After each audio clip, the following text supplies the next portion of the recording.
Shalom, selamat pagi, sehat, sejahtera di dalam Tuhan Yesus. Bapak, Ibu, Saudara terkasih, pada saat ini saya akan menyampaikan firman Tuhan dengan topik fokus yang benar. Nah, tidak bisa dipungkiri bahwa sesungguhnya banyak hal yang mengisi kehidupan kita selama di dunia ini, gitu ya. Untuk fokus itu persoalan yang tidak mudah, karena faktanya memang banyak hal yang mengisi kehidupan. Misalnya manusia harus memenuhi kebutuhan hidupnya, tapi ternyata kebutuhan itu berkembang setelah kebutuhannya terpenuhi, berkembang menjadi satu keinginan yang harus dipenuhi. Ya. Jadi kalau keinginan yang harus dipenuhi ya nggak akan pernah habis, dan itu benar-benar bisa menyita kehidupan kita. Ya. Atau contoh yang lain yang sederhana, ketika kita makan begitu, seringkali bukan persoalan makan itu untuk agar kita dapat beraktivitas, tetapi seringkali justru kita mempermasalahkan lauknya menggunakan apa, makannya di mana, dengan siapa, dan lain sebagainya, gitu ya. Itu contoh bahwa sesungguhnya untuk fokus itu bukan hal yang mudah. Nah, seringkali kita juga bertanya-tanya kepada diri kita sendiri, sebenarnya kerinduan akan Tuhan, di mana kita harus fokus kepada Tuhan, itu diletakkan di mana dalam kehidupan manusia ini. Prakteknya itu memang sangat sulit untuk kita fokus kepada Tuhan. Ya.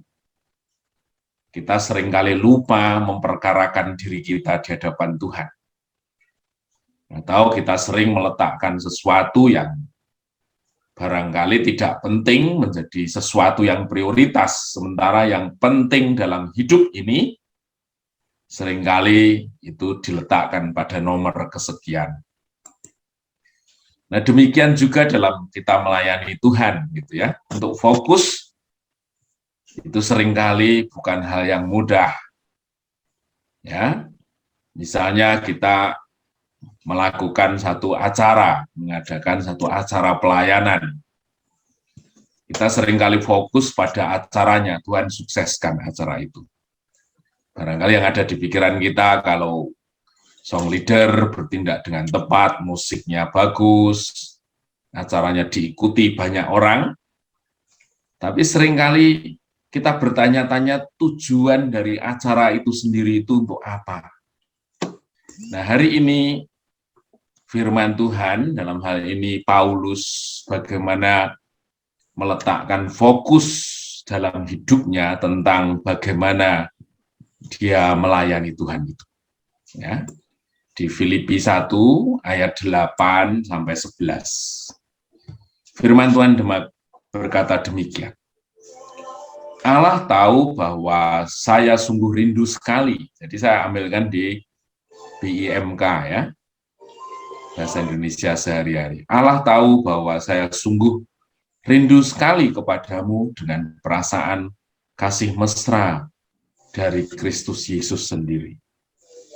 Inilah doa saya untuk kalian. Semoga kalian makin mengasihi Allah dan sesama, dan terus bertambah dalam pengetahuan yang benar dan pandangan yang bijaksana.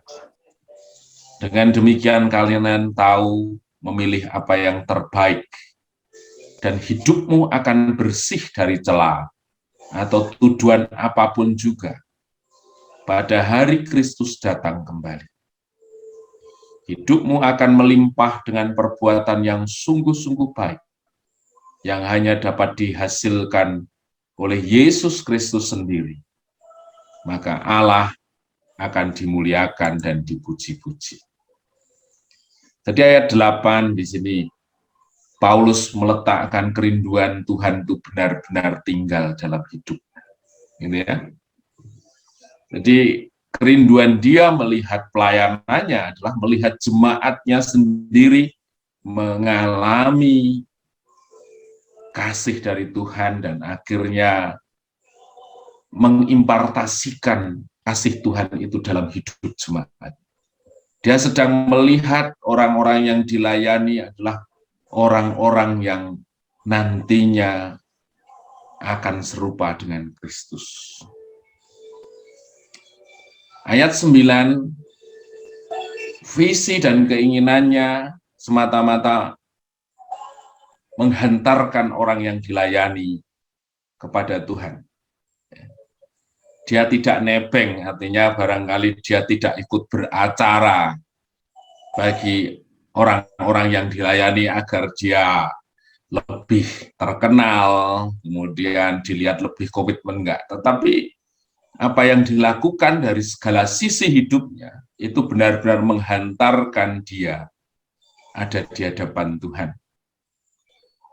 Benar-benar dia tidak gagal fokus. Kerinduan hatinya, fokusnya, itu adalah bagaimana orang yang dilayani pada akhirnya bisa memperkarakan diri di hadapan Tuhan.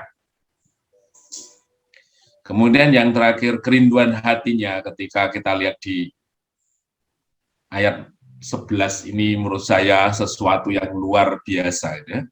Hidupmu akan melimpah dengan perbuatan yang sungguh-sungguh baik.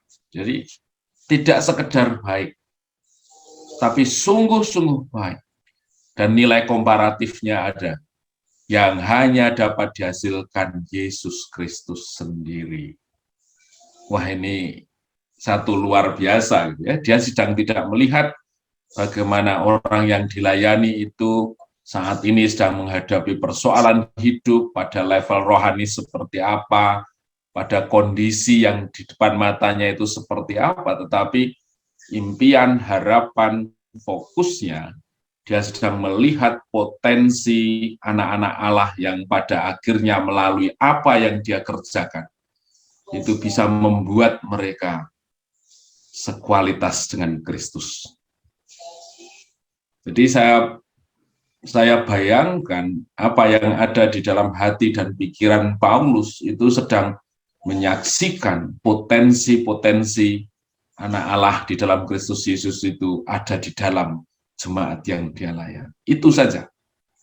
Kalaupun dia mengeksekusi sesuatu, kalaupun dia membuat program, kalaupun dia membuat acara-acara, fokusnya adalah anak-anak yang dia layani, orang-orang yang dia layani, pada akhirnya membuat mereka seperti Kristus. Wah, itu sesuatu yang menjadi kerinduan kita bersama sebagai pelayan-pelayan Tuhan. Jangan sampai kita digeser pada perkara-perkara lain. Kalau kita sedang makan umpamanya tidak digeser pada lauknya apa, pada di mana kita makan, tapi tujuannya adalah akan itu untuk memberi kekuatan, pelayanan itu untuk menghantarkan orang-orang berperkara dengan Allah.